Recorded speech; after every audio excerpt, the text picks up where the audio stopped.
രാഷ്ട്രീയത്തിലും സാമ്പത്തിക രംഗത്തും പുതിയ അനിശ്ചിതത്വങ്ങൾ സൃഷ്ടിച്ച് അമേരിക്കയുടെ വ്യാപാര നയങ്ങൾ ഇപ്പോൾ ഇന്ത്യയും നേരിട്ട് ബാധിച്ചിരിക്കുന്നു. റഷ്യ യുക്രൈൻ യുദ്ധവുമായി ബന്ധപ്പെട്ട് അമേരിക്കൻ പ്രസിഡന്റ് ഡൊണാൾഡ് ട്രംപ് ഇന്ത്യക്കെതിരെ പ്രഖ്യാപിച്ച ഉയർന്ന തീരുവ ഒരു വ്യാപാര തർക്കത്തിനപ്പുറം ഒരു രാഷ്ട്രീയ നീക്കമായി മാറുകയാണ്. നമ്മൾ സാധാരണയായി കാണുന്ന വ്യാപാര തർക്കങ്ങളിൽ നിന്ന് വ്യത്യസ്തമാണ് ഈ നീക്കം. ഇത് കേവലം ഉൽപ്പന്നങ്ങൾക്ക് ഉയർന്ന നികുതി ചുമത്തുന്ന ഒരു സാമ്പത്തിക തീരുമാനം മാത്രമല്ല, മറിച്ച് റഷ്യൻ എണ്ണ ഇറക്കുമതി ചെയ്യുന്ന രാജ്യങ്ങൾക്കുള്ള ഒരു ശക്തമായ മുന്നറിയിപ്പാണ്. US vice president JD Vance നൽകിയ സൂചനകൾ പ്രകാരം ട്രംപിന്റെ ഈ തന്ത്രം റഷ്യൻ സമ്പദ് വ്യവസ്ഥയെ ദുർബലമാക്കാൻ ലക്ഷ്യമിട്ടിട്ടുള്ളതാണ്.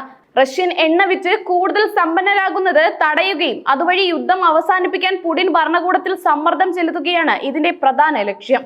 വാഷിംഗ്ടണിൽ നിന്നുള്ള പുതിയ വിവരങ്ങൾ അനുസരിച്ച് ട്രംപ് ഭരണകൂടം ഇന്ത്യക്കെതിരെ 50% താരിഫ് പ്രഖ്യാപിച്ചത് റഷ്യയെ സമ്മർദ്ദത്തിലാക്കാനുള്ള ഒരു നീക്കമായിട്ടാണ് വിലയിരുത്തപ്പെടുന്നത്. യുദ്ധം തുടർന്നാൽ റഷ്യ ഒറ്റപ്പെടുമെന്ന വ്യക്തമായ സന്ദേശം നൽകാൻ ഈ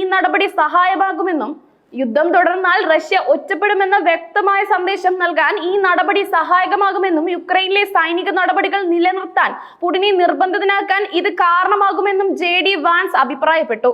എന്നാൽ ഇവിടെ ഒരു ചോദ്യം ഉയരുന്നു: റഷ്യൻ എണ്ണയുടെ പ്രധാന ഇറക്കുമതിക്കാരായ ചൈനയെ എന്തുകൊണ്ട് ട്രംപ് ഈ നീക്കത്തിൽ നിന്ന് ഒഴിവാക്കി? ചൈനയുമായുള്ള വ്യാപാര ബന്ധങ്ങളിൽ ട്രംപ് കൂടുതൽ ശ്രദ്ധ കേന്ദ്രീകരിക്കുന്നത് കൊണ്ടാകാം ഇതെന്നാണ് ചില വിദഗ്ധർ ചൂണ്ടിക്കാട്ടുന്നത്. എങ്കിലും ഈ നീക്കം ഇന്ത്യ അമേരിക്ക ബന്ധത്തിൽ വലിയ വിള്ളലുകൾ ഉണ്ടാകുമോ എന്ന ആശങ്ക വ്യാപകമാണ്. ഈ ഘട്ടത്തിൽ UN-ലെ മുൻ US അംബാസഡർ നിക്കി ഹേലിയുടെ വാക്കുകൾ വളരെ ശ്രദ്ധേയമാണ്. ഇന്ത്യ US ബന്ധം തകർച്ചയുടെ വക്കിലാണെന്ന് അവർ മുന്നറിയിപ്പ് നൽകിയിരുന്നു. ചൈനയെ നേരിടാൻ ഇന്ത്യയുമായുള്ള ബന്ധം ശക്തിപ്പെടുത്തേണ്ടത് ആവശ്യമാണെന്ന് അവർ എക്സിലൂടെ ഓർമ്മിപ്പിച്ചു. വ്യാപാര തർക്കങ്ങളും റഷ്യൻ എണ്ണ ഇറക്കുമതി പോലുള്ള വിഷയങ്ങളും ചർച്ചയിലൂടെ പരിഹരിക്കണമെന്നും ഈ രണ്ട് വലിയ ജനാധിപത്യ രാജ്യങ്ങൾ തമ്മിലുള്ള സൗഹൃദം നിലനിർത്തേണ്ടത് അനിവാര്യമാണെന്നും അവർ വ്യക്തമാക്കി. റഷ്യൻ എണ്ണ ഇറക്കുമതിയുടെ പേരിൽ ഇന്ത്യക്കെതിരെ US നടത്തുന്ന തീരുവ യുദ്ധത്തെ നീക്കി ഹേലി ശക്തമായി വിമർശിച്ചിരുന്നു. ഇത് ഇരു രാജ്യങ്ങളുടെയും പൊതുവായ ലക്ഷ്യമായ ചൈനയെ നേരിടുക എന്നതിൽ നിന്ന് വ്യതിചലിക്കാൻ കാരണമാകുമെന്ന് അവർ ചൂണ്ടിക്കാട്ടുന്നു.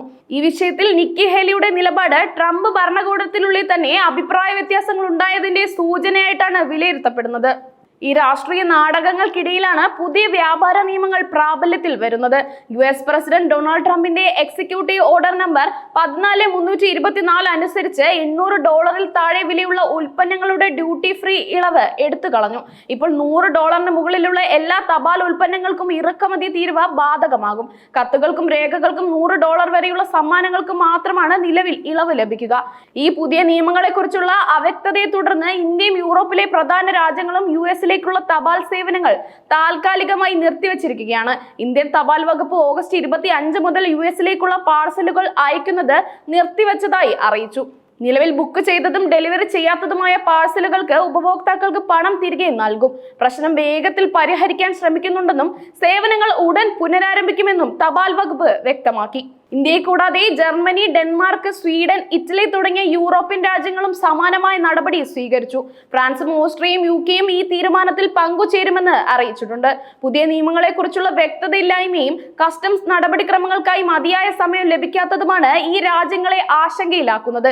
അതേസമയം DHL എക്സ്പ്രസ് പോലുള്ള സ്വകാര്യ കൊറിയൻ സേവനങ്ങൾ ഇപ്പോഴും ലഭ്യമാണ്. പുതിയ വ്യാപാര ചട്ടക്കൂട് പ്രകാരം മിക്ക ഉൽപ്പന്നങ്ങൾക്കും 15% തീരുവയാണ് US ചുമത്താൻ പോകുന്നത്. ഇത് ആഗോള വ്യാപാര ബന്ധങ്ങളിൽ വലിയ മാറ്റങ്ങൾക്ക് കാരണമാകും. ഈ വിഷയത്തിൽ US ഭരണകൂടം ഉടൻ വ്യക്തത വരുത്തിയില്ലെങ്കിൽ കൂടുതൽ രാജ്യങ്ങൾ സമാനമായ നടപടികൾ സ്വീകരിക്കാൻ സാധ്യതയുണ്ടെന്ന് പോസ്റ്റ് യൂറോപ്പ് അറിയിച്ചിട്ടുണ്ട്. ഇന്ത്യ അമേരിക്ക ബന്ധത്തിൽ വലിയ പ്രതിസന്ധി സൃഷ്ടിക്കുന്ന ഈ സാഹചര്യം ഒരു തുറന്ന ചർച്ചയിലൂടെയും നയതന്ത്രപരമായ നീക്കങ്ങളിലൂടെയും പരിഹരിക്കേണ്ടത് അത്യാവശ്യമാണ്.